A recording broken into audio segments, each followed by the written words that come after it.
Olá, me chamo João Vitor e nessa aula iremos compreender um pouco sobre o processo de maior importância no metabolismo primário dos seres eucariotos, a respiração aeróbia, com a demonstração prática de algumas enzimas envolvidas no controle de espécies reativas de oxigênio. De maneira geral, a respiração celular consiste primariamente na mobilização e posteriormente na oxidação controlada de alguns compostos orgânicos reduzidos, que são chamados de substratos respiratórios, sendo a energia livre produzida nesse processo utilizada na síntese de ATP. O ATP é a principal coenzima celular que armazena energia e é empregada metabolicamente para a manutenção, crescimento e desenvolvimento das plantas. Os principais substratos respiratórios que são utilizados pelos organismos são os carboidratos, os lipídios e as proteínas. Porém, os substratos imediatos que são utilizados na respiração são os açúcares solúveis, assim como a glicose, a frutose e a sacarose, sendo esses demais substratos devendo ser inicialmente quebrados ou transformados em açúcares solúveis para poder serem utilizados como substrato. Nas plantas, essas substâncias são produzidas direta ou indiretamente pela fotossíntese, sendo que frequentemente esse fenômeno produz intermediários da respiração, que serão utilizados para a obtenção de ATP. A respiração é um processo que consome cerca de 50% de todos os produtos diários da fotossíntese e pode ocorrer na presença de oxigênio, que é a respiração aeróbica, que a gente vai tratar no vídeo, ou na ausência de oxigênio, processo chamado fermentação, que não será tratado nessa aula.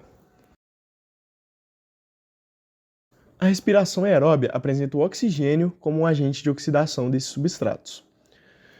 Os principais subprodutos desse processo são o dióxido de carbono e a água. A glicose, utilizada na respiração, é obtida a partir da hidrólise de moléculas de sacarose, que é o principal substrato da respiração das plantas, ou de polissacarídeos de reserva, como o amido. Nesse processo de oxidação da glicose, ocorre a quebra dessas moléculas e a remoção dos hidrogênios, esses que são combinados com o oxigênio e, por fim, reduzido à água. Enquanto isso, os elétrons liberam sua energia transitando de níveis mais altos de energia para níveis mais baixos. A respiração aeróbia envolve 3 etapas: a glicólise, o ciclo de Krebs e a cadeia de transporte de elétrons. A glicólise é considerada a primeira etapa da respiração e é um processo oxidativo que ocorre no citoplasma das células e não utiliza o oxigênio diretamente.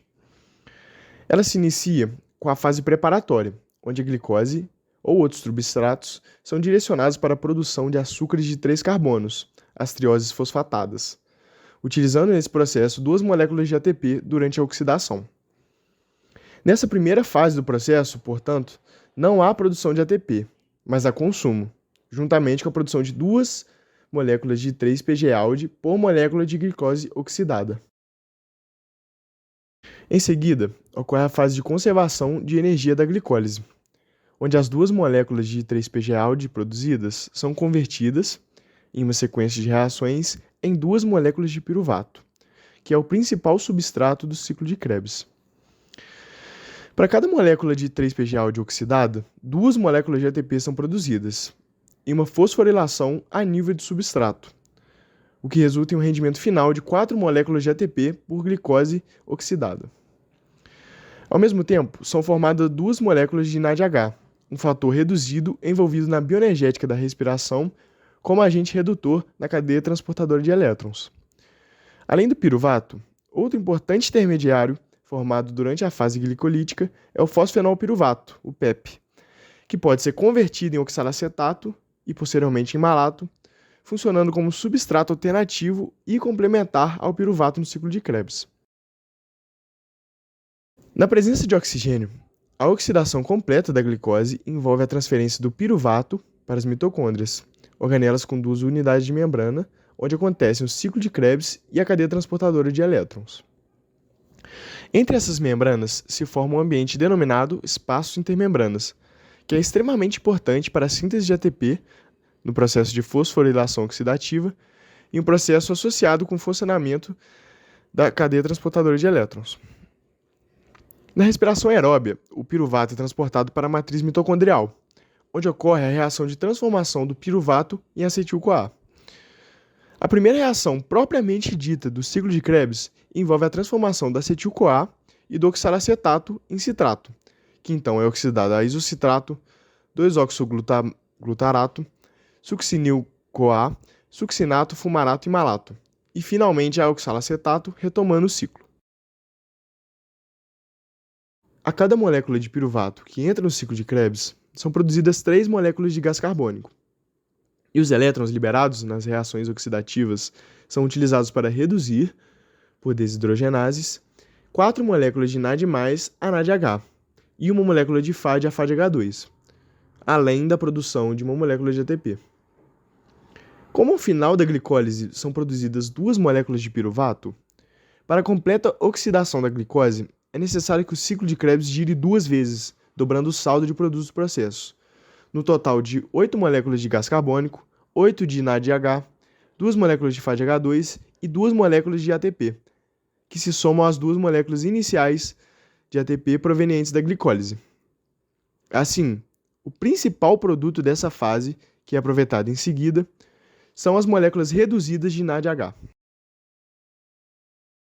A cadeia de transporte de elétrons é um processo que ocorre nas membranas internas das mitocôndrias, baseados no funcionamento de diferentes complexos proteicos.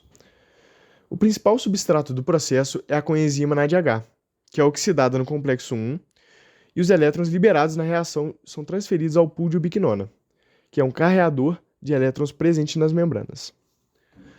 4 prótons são bombeados para o espaço intermembranas em resposta a cada par de elétrons que se movimentam através do complexo 1. E este par é liberado com a oxidação do NADH no complexo 1. O complexo 2 promove a oxidação do succinato a fumarato, com a produção de FADH2, que por sua vez também fornece elétrons ao pool de ubiquinona, sem o bombeamento de prótons.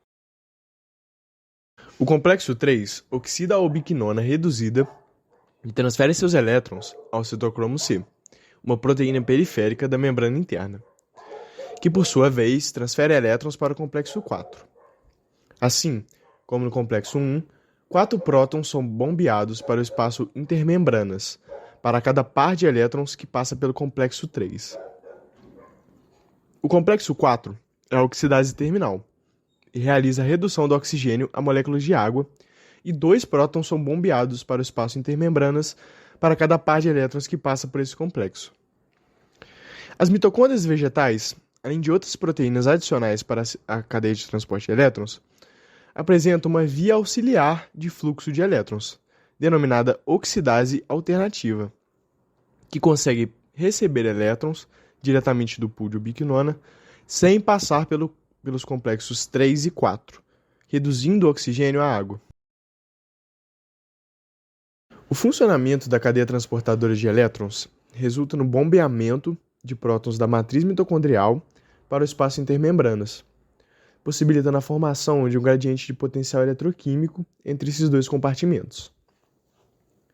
Esse gradiente é utilizado como força motriz para a produção de energia durante a respiração aeróbia, segundo a teoria quimiosmótica de Mitchell. O complexo 5, utilizado na membrana interna da mitocôndria, permite que os prótons bombeados para o espaço intermembranas retornem para a matriz mitocondrial por meio de um canal interno e assim dissipando o gradiente de potencial eletroquímico. A energia livre liberada no retorno dos prótons possibilita que as moléculas de fosfato sejam incorporadas ao ADP, originando moléculas de ATP, a cada 3 prótons que retornam pelo canal. A produção de ATP e o fluxo de elétrons na cadeia transportadora são processos acoplados, uma vez que, se o fluxo de elétrons for interrompido, a produção de ATP também é paralisada. Sendo assim, a síntese dessa molécula é chamada de fosforilação oxidativa, devido ao caráter acoplado dos processos. Em conclusão, a quebra aeróbia da molécula de glicose, a gás carbônico e água resulta na produção de 36 moléculas de ATP, que serão utilizadas profundamente no metabolismo vegetal.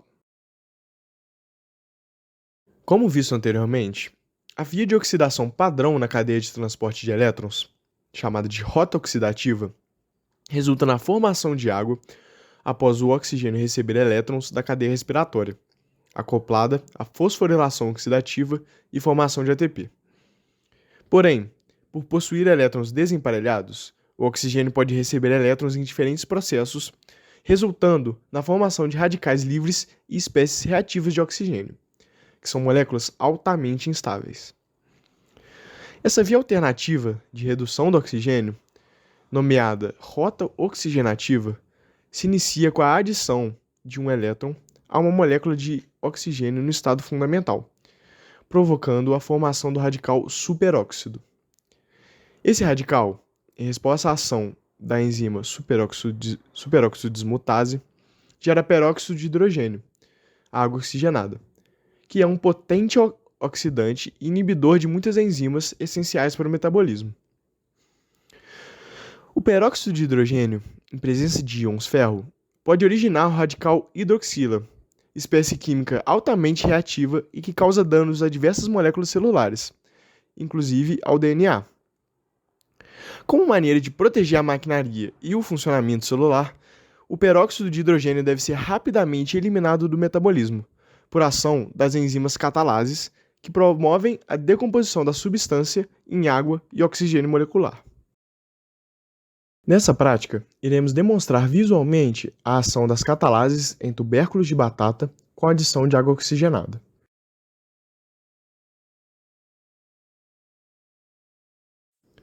Inicialmente, foram cortadas fatias de batata fresca em espessura similar umas às outras.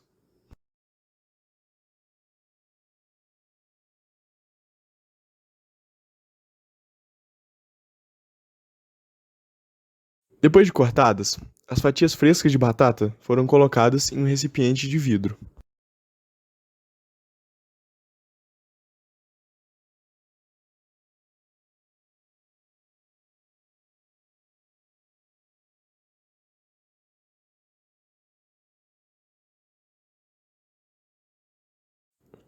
Além das batatas frescas, também se utilizou uma batata fervida, que foi posteriormente cortada em fatias iguais, para averiguar a influência da temperatura na ação da enzima catalase.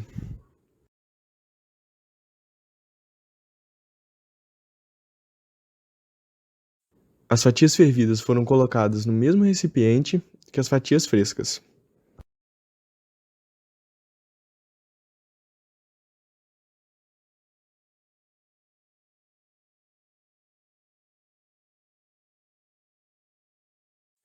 Após colocadas no recipiente de vidro, as fatias de batata foram completamente cobertas por uma solução de água oxigenada 20 volumes.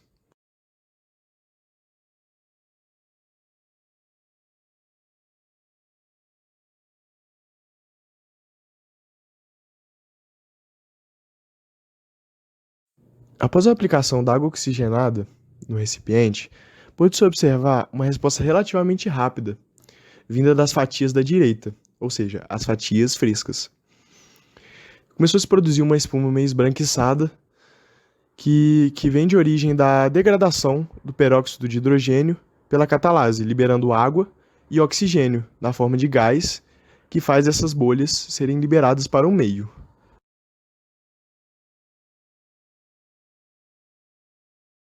Nas fatias da esquerda, onde as batatas foram previamente fervidas, não se observou nenhuma resposta visual aparente, demonstrando que a fervura é responsável por desnaturar a catalase e outras enzimas, não ocorrendo nenhum tipo de atividade biológica responsável pela degradação da água oxigenada nos tecidos.